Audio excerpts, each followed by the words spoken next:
Welcome back to the channel. We're at Simone Museum looking at some incredible Le Mans racing cars from the early 1900s. Just speechless over here. I mean, look at these cars. So we have a 36 and a 48 Delahaye. They only made 14 of these. Go ahead and pause it if you like. You want to check out the plaque here.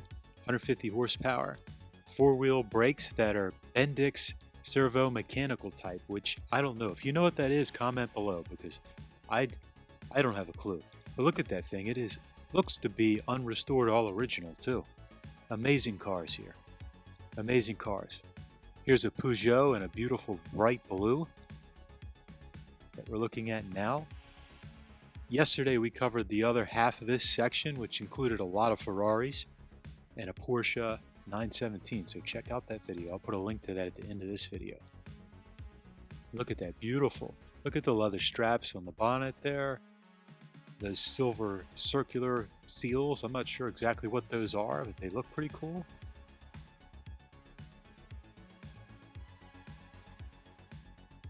Here we go, 1938 Peugeot. Darmat Le Mans. 1937-38 Peugeot made 6 special race cars. Pretty wild. And I love that bright blue. It really looks good. I wonder if that... I doubt that's original paint. If that is unbelievable. That means this thing has been well taken care of for nearly 100 years. And we have some Aston Martins over here, some Bentleys from the 1930s. Actually, there's one car, I believe, from 1927. We're going to take a look at the plaque. I don't know a lot about these old school race cars, so we're going to rely on the plaque here. So here we go. This is an Aston Martin, a 36. We'll get back to that in a second. Look at the profile, get a good profile view.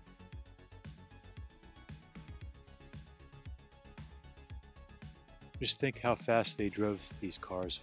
Some of them well over 100 miles an hour with those tiny tires and brakes. So here we go. 36 Aston Martin Le Mans. 2,072 pounds, inline 6, a lot of inline engines from this era, whether they're 6 cylinders or they're 8 cylinders, due to the construction, the size of the bonnet, I believe. 2-liter, 98 horsepower, but it's just a little over 2,000 pounds. So you figure what an average car today is probably 4,000 pounds, double that. A small car like a Honda Civic is probably, even a Honda Civic is over 3,000 pounds now, probably 3,200 pounds. Hard to believe that cars have just gotten so big. Here we go. This is an MG. A 34 MG, actually the most successful one. The supercharged inline 6, 120 horsepower, under 2,000 pounds. And this finished 4th in the 34 Le Mans. 91, 92 years ago. The green looks pretty tough. Actually, I like that green. Pretty tough. Back to another blue car. The Alfa Romeo is next. Check out those headers, how that comes out. It looks like a muffler. Is that a muffler there? Pretty amazing if they had a muffler back in those days. Then again, I do not know, so feel free to comment if you do know. Loving the condition of this, how it looks like it is all original and unrestored.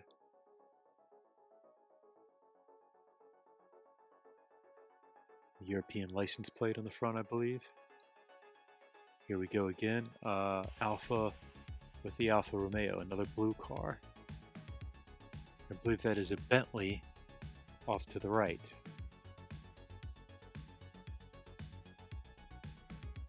Those tires, they're like bicycle tires, motorcycle tires even.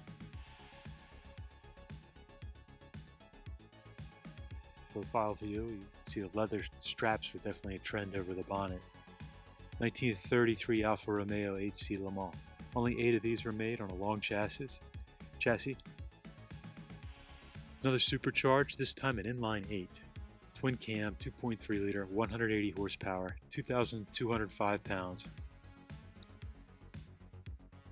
So this was painted blue after it was purchased. Okay, interesting.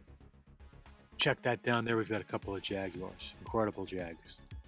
We've got I believe this is a Bentley here. Pretty cool color. those tires. Yeah, 1927 Bentley 3-liter. 3,100 pounds, 3-liter, 70 horsepower, four overhead valves per cylinder. I bet that was pretty trick for 1927. And this looks like it was a winning Bentley at Le Mans. Pretty amazing. I wonder when Le Mans actually started. I wonder if this was... It probably started in the 1920s, I would guess. Must have been one of the... Here we go.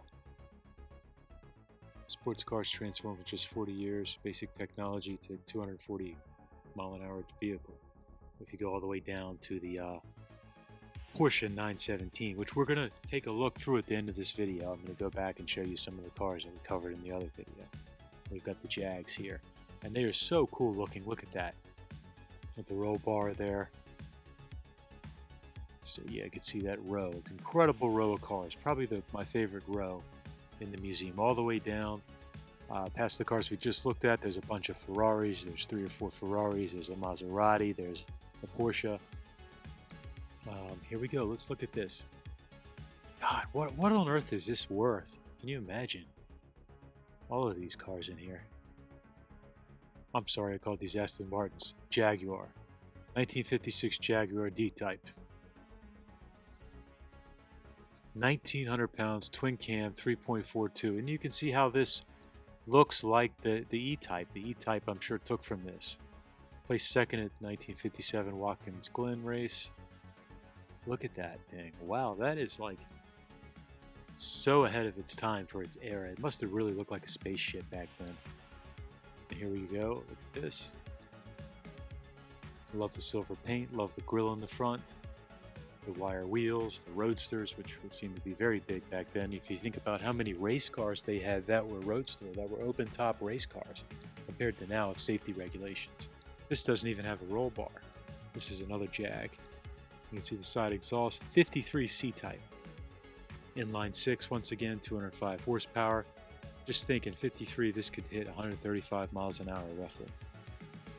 1,000 pounds lighter than the XK120 model. Placed third in Sebring. Okay, so looking down, you can see the different cars.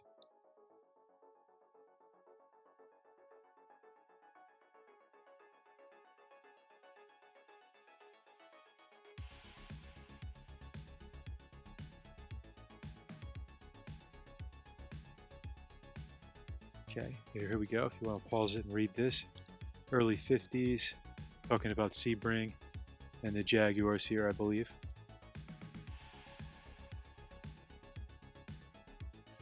Pretty cool stuff, huh? What would it be like to own a car from this era? It would be really something, you know? It'd be really something. Wow. This place is incredible. It's such a big place. It's like a giant warehouse with different theme sections, and everything is as it should be. And it's not too pristine. The museum itself feels like everything gets used. You get a sense for the automobile as not only as art, but also as the functionality, the sport of racing, and everything, rather than just a super clean museum where nothing gets touched. You know, everything gets touched in here. Everything runs and everything gets driven. So we're looking down, going back down through the cars we just looked at from the 1930s. 27 was the oldest, the Bentley, to the cars in the 50s. And we're into some Ferraris here, so I covered these in the other video. Ferrari 375mm, the Maserati I was telling you about right here, the Testarossa, the first Testarossa. That car's worth a ton of money. Well, they all are. Another Ferrari, another incredibly rare Ferrari, and the Porsche 917. And that's about it for today, guys, but I hope you enjoyed our coverage here, the Simone Museum and the different parts. Like and subscribe for more. I'll see you guys soon.